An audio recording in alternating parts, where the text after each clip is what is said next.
अच्छा बेटा, इस क्वेश्चन में आपने पूछा कि बी का रोल क्या होता है ये x square plus b x plus c के अंदर। बी का रोल एज सच तो कोई नहीं होता, बस एक रोल होता है कि अगर आपके पास बी जीरो हो ना, ये एक रूल आप ध्यान में रखिएगा। इफ बी इज जीरो यानी a x square plus b x plus c is equal to zero में, इस quadratic expression in general form of quadratic equation है, उसमें coefficient of x is zero यानी एक्स वाली टर्म इज मिसिंग। अगर b zero है तो जो वाई एक्सिस है वो उसके टर्निंग पॉइंट में से पास कर रहा होगा, या दूसरी वर्ड्स में हम ये कह सकते हैं कि y axis will be the line of symmetry, line of symmetry of the graph. तो एक तो ये बात हो जाती है।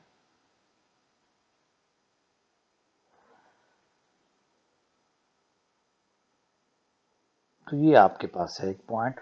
तो उस पॉइंट ऑफ व्यू से जहां जो इस वाली टर्म के अंदर आपके पास बी नहीं है, बिल्कुल ठीक किया आपने, उसको आप इसके साथ कर लिया। एक बात है। दूसरी बात ये है कि वैसे यहाँ पे बी के अलावा देखें, जो whenever the quadratic equations, the quadratic graphs are involved in Cambridge की मैं बात कर रहा हूँ।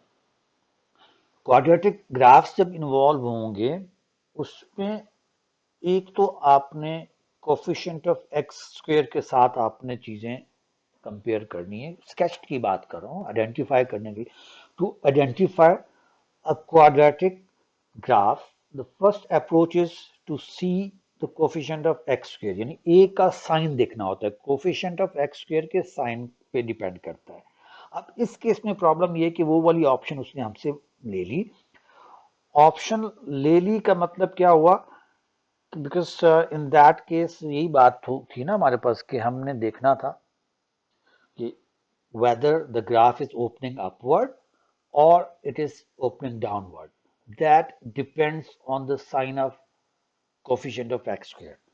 If x square term is positive, it will be opening upward, and if the coefficient of x square is negative, means the term x square is negative 1, then the graph will be opening downward.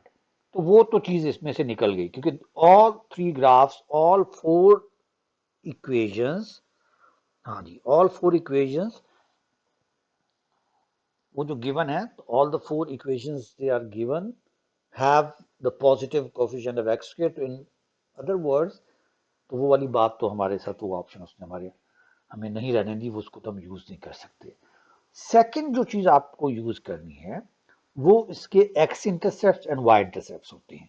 If the equation is written in this form, y is equal to a x square plus bx plus c, then c is the y-intercept।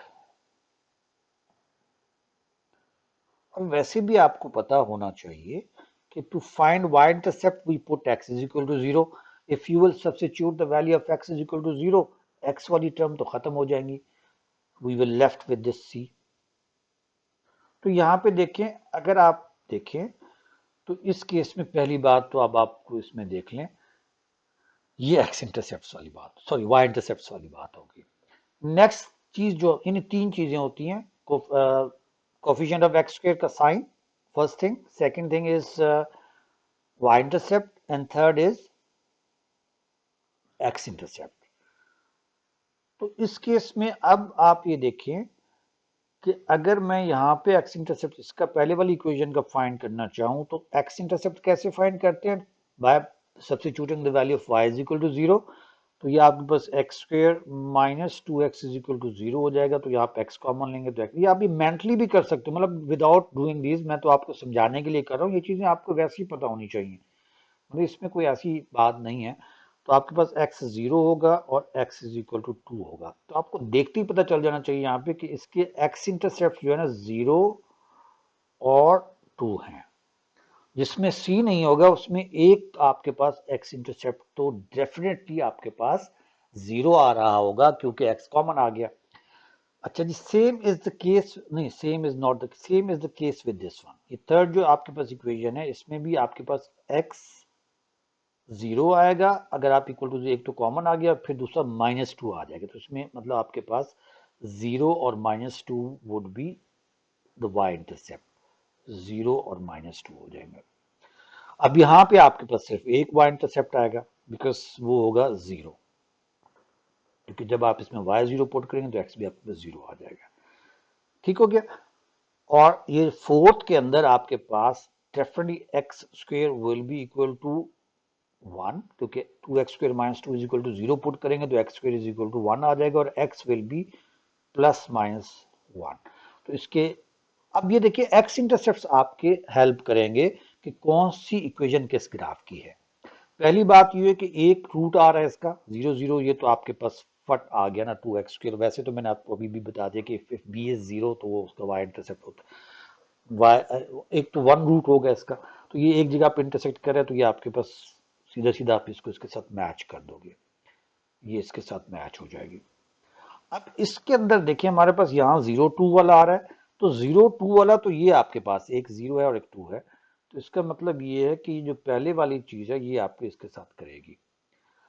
और ये जो आपके पास second वाला है 0 - 2 तो है ही नहीं, ये तो आपका कैंसिल, क्योंकि एक ही है जिसमें 0 और 2 है वो आ गया, और थर्ड एक्स इंटरसेप्ट जो है वो आपके पास आ गया ये प्लस माइनस। तो ये देखिए क्योंकि सिंस दिस इज स्केचिंग तो एक्चुअल वैल्यूज तो नहीं है, हमने अंदाजा लगाना होता है तो 1 - 1 ही हो सकता है। राइट पे अगर 1 है तो दूसरी तरफ -1 होगा, इसी में से कुछ होगा, तो ये आपको इसके साथ इसको मैच कर सकते हो।